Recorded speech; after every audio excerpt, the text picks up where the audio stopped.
ensemble, écoutons la position actuelle de Dr Boga Sakojeve. Les amis, écoutons. Nous agir maintenant pour prévenir plutôt que de prétendre guérir demain. Nous, la plateforme pour l'engagement citoyen de Côte d'Ivoire, PECSI, et la FIDOP, la Fondation internationale pour l'observation et la surveillance des droits de l'homme et de la vie pacifique, prenant pour témoins les communautés nationales et internationales, nous rappelons qu'avant l'adoption de la Constitution ivoirienne du 8 novembre 2016 par référendum, le président Alassane Ouattara et ses proches collaborateurs avaient assuré le peuple ivoirien de ce que le vote de cette nouvelle Constitution ouvrant la Troisième République et consacrant également les 2 mandats présidentiels ne permettrait aucunement au président sortant de candidater pour un 3e mandat présidentiel. Nous rappelons également que le 5 mars 2020, devant le Congrès, le président Ouattara avait pris l'engagement devant le peuple souverain de Côte d'Ivoire tout entier de ne plus briguer un autre mandat. Et il avait donc, suite à cela, désigné son candidat à la présidentielle de 2020 en la personne de l'ex-premier ministre paix à son âme, Gon Coulibaly. Mais hélas, devant le rappel à Dieu de l'ex-premier ministre, le chef de l'État sortant s'était cru donc obligé de violer sa propre promesse. Ce que le président français Emmanuel Macron avait alors soutenu en disant qu'il s'agissait d'un cas de force majeure. Là où, à la vérité, il était question d'une grave entorse à la démocratie et à la constitution ivoirienne. Aussi, devant les graves troubles sociaux que cette élection de 2020 avait encore causé dans toute la Côte d'Ivoire, qui avait encore entraîné une centaine de morts au sein des populations, nous, la FIDOP et la PECSI, suggérons au président Alassane Ouattara, qui aura réussi, quoi qu'on dise, à maintenir une relative stabilité dans le pays, de renoncer à briguer un 4e mandat présidentiel. Et maintenant, écoutons ensemble la sortie de Bli Marius, secrétaire général de la FIDOP. Vous allez comprendre quelque chose. Écoutons ensemble. En tant qu'activiste et défenseur des droits de l'homme, nous voulons inviter les autorités à garantir encore ces 14 années de paix et à poursuivre au mieux. Mais jusqu'à présent, ce qui m'intrigue un peu, c'est qu'on a comme l'impression que l'opposition ivoirienne, est-ce que je dois dire ça? L'opposition ivoirienne est dans le statu quo du débat. C'est-à-dire? Il faut qu'elle évolue. Ça, c'est certainement personnel, mais il faut qu'elle évolue. Vous savez, les Ivoiriens qui sont assis à la maison, ils se demandent quelle stratégie cette opposition va mettre en place pour récupérer le pouvoir, si vraiment elle est en quête de ce pouvoir. On n'est plus dans les... Gbagbo est sur la liste, l'autre n'est pas sur la liste. Les Ivoiriens sont fatigués des problèmes de personnes. Et on prie que les partis politiques fassent l'effort pour nous donner cette stabilité. Nous sommes à 4 mois des élections. On dépense assez d'argent à un grand meeting juste pour dire qu'on doit revoir la CEI. Ce n'est pas possible à 4 mois. Je ne voulais pas entrer dans le fond du débat, mais là, on nous invite. On fait un grand meeting juste pour dire qu'on va faire une révision de la liste électorale. Mais c'est ce qu'on dit.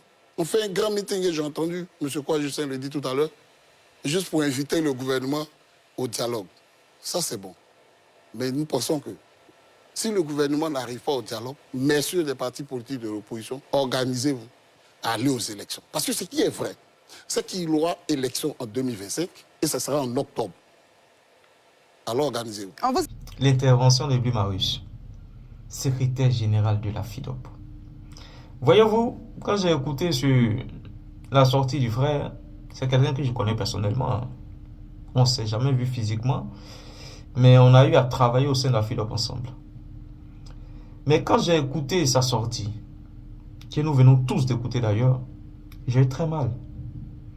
Parce que j'ai perçu là quelqu'un qui est en train de saboter l'engagement d'un intrépide activiste et militant des droits de l'homme depuis les années 90. Depuis les années 90, Dr Boga Sako Gervais s'est illustré dans la société ivoirienne en tant que militant des droits de l'homme.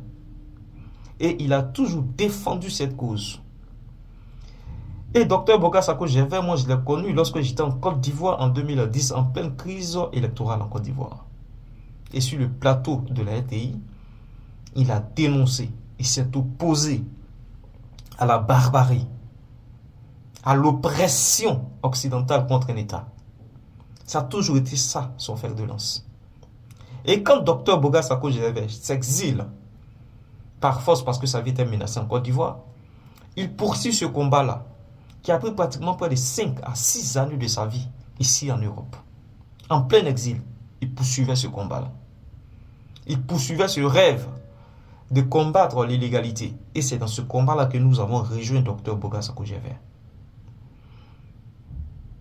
Mais aujourd'hui, on a l'impression qu'il y a certaines personnes qui ont rejoint cette lutte pour juste défendre leurs intérêts personnels, pour juste défendre leurs intérêts intestinaux, parce qu'ils naviguent contre courant de Dr Boga Sako Gervais.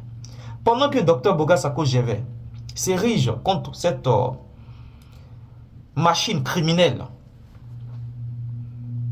qui descend manu militari de manière précipitée et surprenante chez les civils, chez des populations, pour les enlever, dénonçant les actions néfastes des encagoulés, pendant que Dr Boga Sako Gervais dénonce l'oppression et la violation flagrante de la Constitution ivoirienne par le truchement du 3e et du 4e mandat, pendant que Dr Boga Sako Gervais se bat pour qu'on ait un certain éclatement de la démocratie en Côte d'Ivoire par l'organisation d'une élection inclusive et transparente, voilà ce que disent certains activistes militants des droits de l'homme au sein de la FIDOP. Voilà ce que vient dire son secrétaire général, qui se dit activiste et militant des droits de l'homme, qui s'offusque et s'attaque à l'opposition, pendant que Dr Boga Sako Gervais défend la position des opprimés, défend l'opposition, réclame qu'il y ait une élection inclusive et transparente. Son secrétaire général, lui, il n'en a rien à foutre avec l'organisation d'une élection inclusive et transparente. Et d'ailleurs, il vient encore justifier le fait que le temps qui nous est imparti est court pour qu'on ait une élection et l'organisation d'une RLE. Comprenez-vous pourquoi est-ce que nous, pourquoi est-ce que moi, Dr Hugo, j'ai décidé de quitter la FIDOP? Est-ce que vous comprenez maintenant pourquoi j'ai décidé de quitter la FIDOP? Voilà ce qu'on traînait à la FIDOP. Voilà ce qu'on traîne à la FIDOP. Vous avez un mentor qui est engagé dans une lutte, dans une cause, mais vous avez l'entourage qui l'empêche d'aller vers cette cause. Voilà le pourquoi.